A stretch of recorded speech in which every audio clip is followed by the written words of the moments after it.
Došli u danas novi klip.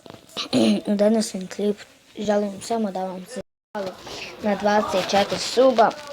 Puno bi mi značilo kad bi do sljedećeg kraja tjedna osvojili 30-35. Hvala vam na cijeloj podršci. Evo, želim čestitati svima novu 2017. godinu. Puno zdravlja i sreće svima.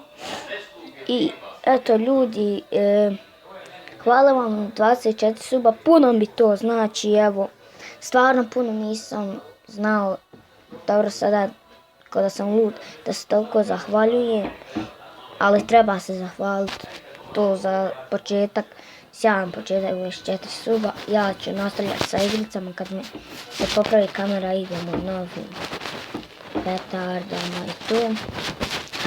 Evo, sretna opet nova godina, puno uspjeha, zdravlja i sreće. I ljudi, evo, hvala vam, opet zahvaljujem.